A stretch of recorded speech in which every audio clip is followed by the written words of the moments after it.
नमस्ते, मैं हूँ डॉक्टर रूपाली जैन और आयुर्वेद फॉर एवरीवन में आपका स्वागत है। आयुर्वेद के अनुसार हमने हमारा जो रात का खाना है, डिनर है, वो जल्दी करना है, यानी सूर्यास्त तक या मैक्सिमम 7 या 7:30 बजे तक हमने हमारा रात का खाना खा लेना है।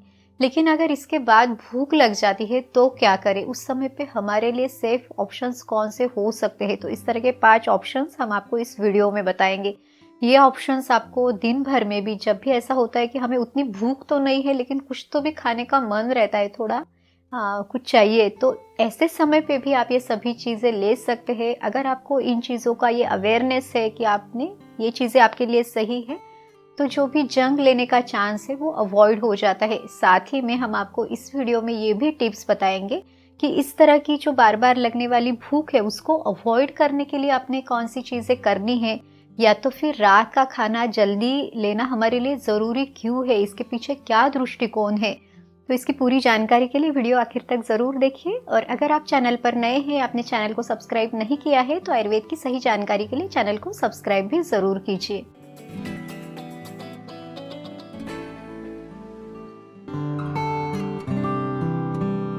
अगर आपको रात को हमेशा ही भूख लगती है तो कुछ ऑप्शंस आप रेडी रख सकते हैं ताकि आपके लिए जंग का कोई चांस ना रहे। तो इसमें आप, आयुर्वेद कहता है कि भुना हुआ जो अनाज है या जो भर्जित अन्न है, रोस्टेड, इस तरह का जो भी फूड है वो आप इस समय पे ले सकते हैं, क्योंकि ये जो रोस्टेड फूड है ये हमारे सिस्टम के लिए पचाना बहुत ईजी हो जाता है।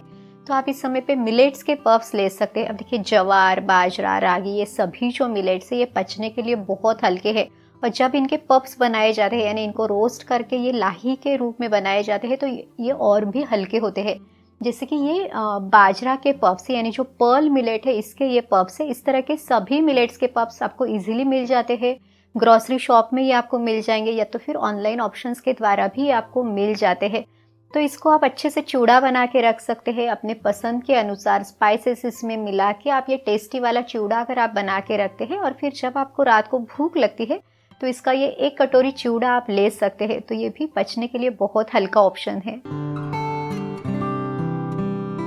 दूसरा जो ऑप्शन है वो है चावल के खील, इसे आप पफ राइस कह सकते हैं। अब देखिए, ये मुरमुरा नहीं है, तो दिवाली की पूजा के समय हम इसे यूज करते हैं। जब भी आप दिवाली की पूजा करते हैं तो इस तरह के ये जो चावल के खील है आप यूज कर सकते हैं। ये भी पचने के लिए बहुत हल्के हैं। इसे आयुर्वेद में लाजा नाम से जाना जाता है और लाजा मंड के नाम से इसकी एक बहुत अच्छी रेसिपी बनाई जाती है। जब आपका डाइजेशन खराब है या आपको लूज मोशन हो रही है, किसी बीमारी के बाद भी ये लाजा मंड का सेवन कराया जाता है, उसके बारे में भी अलग वीडियो है। तो रात को जब भी भूख लगे तो इस चावल के खील का सेवन आप करो। इसका भी स्पाइसेस वगैरह मिला के अच्छे से चूड़ा बना के आप रख सकते हो और फिर आप इसे रात को ले सकते हैं।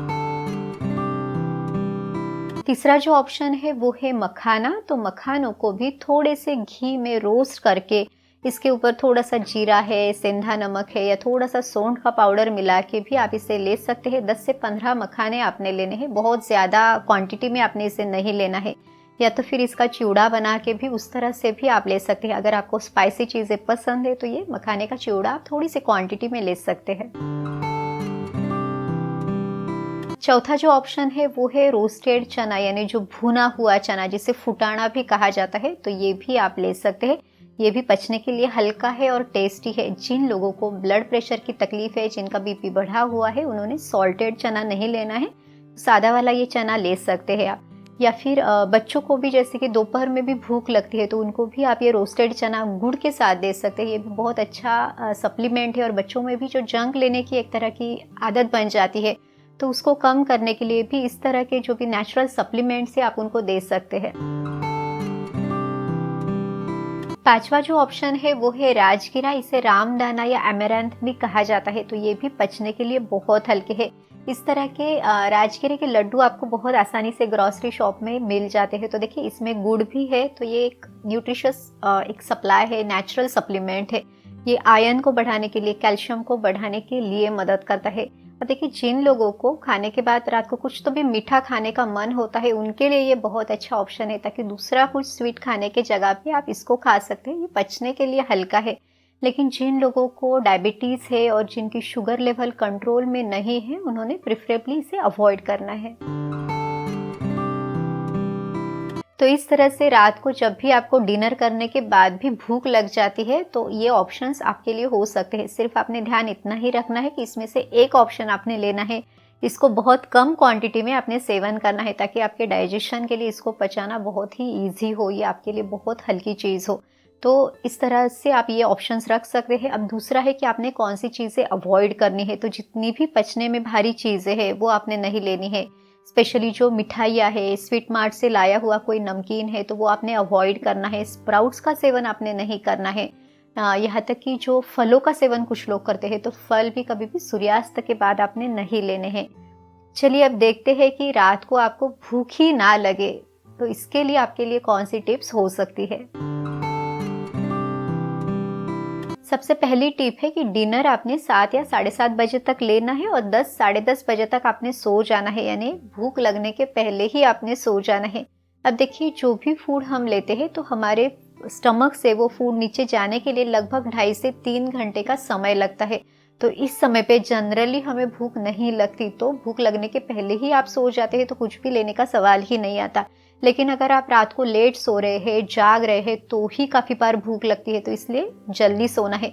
और इसका बेनिफिट ये भी मिलेगा कि अगर हम लेट सोते हैं तो हमारे शरीर में वात और पित्त बढ़ता है। लेट उठने से कफ दोष भी बढ़ता है। इस तरह से वात पित्त कफ का असमतोल होता है। तो अगर हम खाना जल्दी खाते हैं और जल्दी सो जाते हैं तो हम आयुर्वेद की दिनचर्या को फॉलो कर रहे हैं। दूसरी जो टिप है कि शाम के समय पे चाय और नाश्ता लेके अपनी भूख को खराब ना करें, भूख को अच्छा खुलने दे और फिर आपका जो डिनर है वो आप जल्दी ले। तीसरी टिप है खाना खाते समय शांत प्रसन्न मन से मौन लेके, यानी बिना किसी से बात करके खाने को अच्छी तरह से चबा चबा के आपने खाना है। उस समय पे टीवी, मोबाइल ये सब चीज़ें बंद रखनी है, क्योंकि ऐसा करने से जो भी खाना हमने खाया है तो उसके बाद एक तृप्ति आ जाती है, यानी एक तरह का सेटिस्फैक्शन हो जाता है। तो बार बार कुछ खाने का फिर मन नहीं करता और सीधे से फिर आपने जो आपका खाना हो गया तो डिनर से लेके दूसरे दिन आपके ब्रेकफास्ट तक ये आपका नेचुरल फास्टिंग, यानी ये लंघन है, क्योंकि जो भी अपचित कुछ है भी तो भी उसका बहुत अच्छे से उस समय पे पचन हो जाता है। चौथी और आखिरी टिप है कि आपकी बॉडी क्लॉक को आपने सेट करना है। अगर आप रोज एक समय पे खाना खाते हैं तो अपने आप उस समय पे अच्छी भूख लग जाती है और प्रॉपर डाइजेशन भी हो जाता है।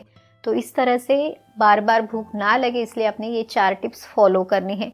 अब जो लोग ऑफिस से ही बहुत लेट आ जाते हैं और लेट डिनर करना जिनके लिए मजबूरी है वो क्या कर सकते हैं। तो आप आपका ब्रेकफास्ट अच्छा रख सकते हैं, लंच आप अच्छा प्रॉपर लंच आप ले सकते हैं, लेकिन जो डिनर है वो बहुत हल्का और कम क्वांटिटी में आपने लेना है। दूसरे दिन जितनी जल्दी आपको भूख लगे उतनी जल्दी आप आपका नाश्ता ले सकते हैं। तो इस तरह से सिंपल रूल भी आप फॉलो कर सकते हैं। सबसे पहले ये देखते हैं कि हमने डिनर जल्दी क्यों करना है। तो देखिए हमारी जो सिस्टम है, हमारी जो बॉडी क्लॉक है वो सूरज के साथ साथ चल रही है। जैसे सूर्योदय होता है तो हमारी भूख धीरे धीरे खुलती है। यह अग्नि जो है जठराग्नि वो धीरे धीरे प्रज्वलित होता है। 10 से 2 बजे तक का जो समय है वो पित्त का समय है। तो इस समय पे हमारी भूख सबसे अच्छी होती है। इस समय पे जो भी खाना आप खाते हो वो बहुत अच्छे से पच जाता है। फिर चाहे आप थोड़ा सा हेवी अगर फूड भी लेते हैं तो उसका पचन भी जल्दी से हो जाता है। लेकिन जैसे ही सूर्यास्त हो जाता है तो इस सूर्यास्त के बाद, सनसेट के बाद ये जठराग्नि भी धीरे धीरे कम होने लगता है। इसीलिए डिनर का समय आपने सूर्यास्त तक रखना है। ये तो मैक्सिमम 7 या 7:30 बजे तक आपने आपका डिनर कर लेना है। अगर हम इस समय के बाद भोजन करते हैं तो ये अभी हमारा जठराग्नि कम है, तो जो भी आप खाओगे उसका पचन ठीक से नहीं होगा और इसीलिए शरीर में कफदोष बढ़ेगा, क्लेद बढ़ेगा, मेद धातु बढ़ेगा। तो वेट गेन की टेंडेंसी है, फैट डिपोजिशन है, कोलेस्ट्रॉल का बढ़ना है, या फिर आज के समय के अनुसार जितने भी लाइफस्टाइल रिलेटेड डिसऑर्डर्स है जैसे hypertension, diabetes, cardiac problems, thyroid है, पीसीओडी है, तो इन सभी का चांस बढ़ जाता है। और इन सब के लिए रात का खाना हमने जल्दी खाना बहुत ज़रूरी है। इस तरह से आयुर्वेद में बताए हुए नियमों को हम अपने जीवन शैली में, आज के प्रैक्टिकल लाइफ में हम इम्प्लीमेंट कर सकते हैं। उम्मीद है इस वीडियो में हमने जो भी जानकारी आपको दी वो आपको मदद ज़रूर करेगी। तो चलिए फिर मिलते हैं अगले वीडियो में। आयुर्वेद को अपनाइए, स्वस्थ रहिए। नमस्ते।